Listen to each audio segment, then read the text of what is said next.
কেমন আছেন রাজ্যের অবসরপ্রাপ্ত কর্মচারীরা? তাদের দাবি দাওয়াই বা কি? এ রাজ্যে এখনো ডিআর বকেয়া রয়েছে 23%। এই বিষয়গুলো একেবারে চর্চিত বিষয়। তারপরও আমরা রাজ্যের বিভিন্ন অংশের কর্মচারী নেতৃত্ব, অবসরপ্রাপ্ত কর্মচারী নেতৃত্ব, যারা এই রাজ্যের কর্মচারীদের সুসংগঠিত করার ক্ষেত্রে দারুণ ভূমিকা নিচ্ছেন বলে কর্মচারী মহল দাবি করছে, আমরা তাদের কথা শুনব। আমাদের সঙ্গে রয়েছেন জিবিটির সাধারণ সম্পাদক বাদল বৈদ্য। বাদল বাবু, আপনাকে PB24-এ স্বাগত, এবং নিশ্চয়ই আপনি আমার কথাগুলো শুনছেন। আপনাদের আপনাদের সাংগঠনিক বিষয় রয়েছে, দাবি সনদ রয়েছে, একটু যদি আপনি দর্শকদের বলেন। 31শে ডিসেম্বর অনুষ্ঠিত হবে।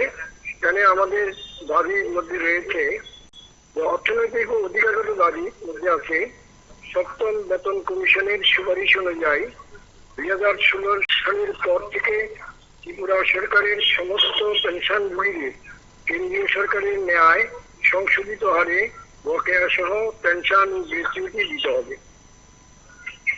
দ্বিতীয় নম্বরে আছে কেন্দ্রীয় সরকারের ন্যায় ন্যূনতম পেনশন মাসে 9,000 টাকা ও কমিউনিকেশনের অর্থ পরিশোধের সময় 15 বছরের পরিবর্তে 12 বছর করতে হবে।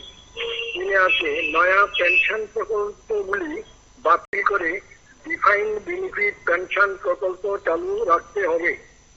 চাই আছে বকেয়া মহার্ঘ রিলিফ মঞ্জুর করতে হবে এবং পূর্বের ন্যায় বছরে 2 কিস্তি মহার্ঘ রিলিফ দিতে হবে।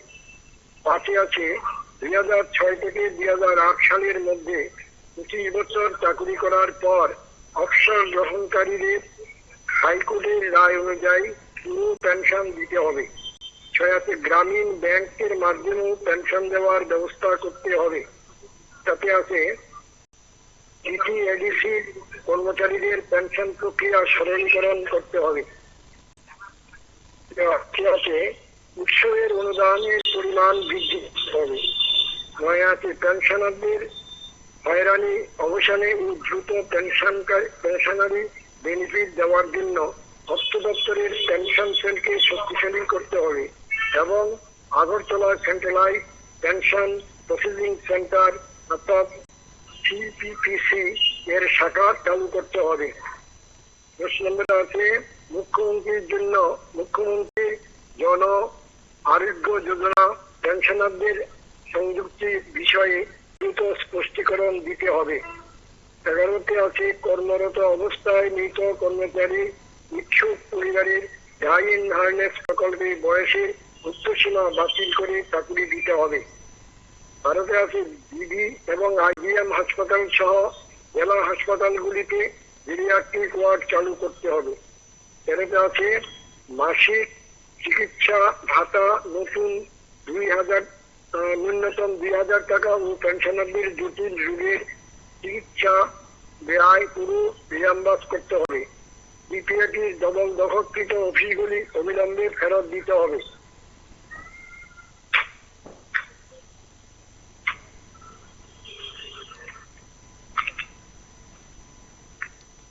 সাধারণ দাবির মধ্যে আছে পুরার ভবনগুলি আবাসনের ক্ষেত্রে পেনশনারদের অগ্রাধিকার দিতে হবে। রেল, বিমা ও সরকারি পরিবহনে প্রবীণ নাগরিকদের ছাড় দিতে হবে এবং ব্যাংক ও প্রশাসনিক অফিসগুলোতে আলাদা কাউন্টার রাখতে হবে। মৃতদেহ সাময়িকভাবে সংরক্ষণের জন্য আগরতলায় পিস হেভেন স্থাপন করতে হবে। লোকাল ও দূরপাল্লার ট্রেনের সংখ্যা বাড়াতে হবে এবং পেন্টিকার সহ সমস্ত সুবিধা নিশ্চিত করতে হবে। আগরতলায় আলাদা রেল ডিভিশন স্থাপন করে স্থানীয় বেকারদের নিয়োগের বিষয় সুযোগ দিতে হবে। দ্রব্যমূল্য বৃদ্ধি রোধ করতে হবে। রেশন দোকানের মাধ্যমে নিত্য প্রয়োজনীয় সামগ্রী সরবরাহ করতে হবে।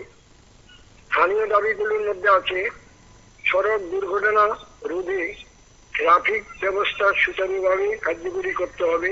প্রবীণ নাগরিকদের চলাচলের উপযোগী ব্যবস্থা সম্প্রসারণ করতে হবে। ট্রাফিক সিগন্যাল উন্নত করতে হবে। আগরতলা পুর নিগম নালা পরিষ্কার, ফুটপাথ উন্মুক্ত করে শহরগুলোতে নাগরিক জীবনের স্বাভাবিক রাখতে হবে। সারা রাজ্যে পরিচিত পানীয় জল সরবরাহ নিশ্চিত করতে হবে এবং প্রতিটি শহরে বাড়ি বাড়ি রান্নার গ্যাস সরবরাহের ব্যবস্থা চালু রাখতে হবে।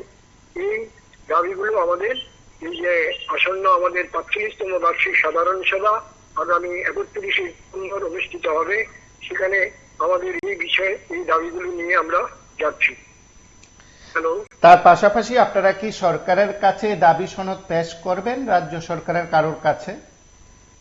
হ্যাঁ, আমরা এই দাবি সনদ আমাদের সাধারণ সভার পর আমরা সরকারের কাছে পেশ করব। সরকারে আমরা প্রতিবারই আমাদের দাবি সনদ যখন হয় আমরা সরকারের কাছে পেশ করি, এবারও আমরা পেশ করব। আমাদের আসল দাবিগুলি ভিত্তিতে মেমোরান্ডাম এর আগে আমরা দিয়েছি, আমাদের রাজ্যের মাননীয় মুখ্যমন্ত্রীর কাছে দিয়েছি, আমাদের রাজ্যের মাননীয় মুখ্য সচিবের কাছেও আমরা আমাদের মেমোরান্ডাম সহ এই দাবি এর আগেও আমরা পেশ করেছিলাম। এবারও আমাদের সাধারণ সভার পর আমাদের দাবিগুলো আমরা আবারও পেশ করব। অবশ্যই, অসংখ্য ধন্যবাদ আপনাকে। আপনার সঙ্গে আমরা কথা বললাম, আমরা প্রতিক্রিয়া জানার চেষ্টা করলাম কি দাবি সনদ পেশ করা হচ্ছে সাধারণ সভায়। জিপিএটির সাধারণ সভাকে ঘিরে রাজ্যের অবসরপ্রাপ্ত কর্মচারীদের মধ্যেও একটা আলাদা কৌতূহল কাজ করছে। তাদের দাবি সনদ নিয়ে দীর্ঘ সময় তারা কথা বলছেন, দীর্ঘ সময় ধরে তারা অপেক্ষা করছেন। সেদিক থেকে বকেয়া ডিআর তো কিছুদিন আগে খানিকটা হলেও পূরণ হলো, আরও সে রয়েছে। সেদিক থেকে সরকারের কি উদ্যোগ এবং তাদের অন্যান্য যে দাবিগুলো রয়েছে সেই দাবি পূরণে সরকার কতটা আন্তরিক হবে সেটা সময় বলবো। আপনারা সঙ্গে থাকুন, দেখতে থাকুন PB24।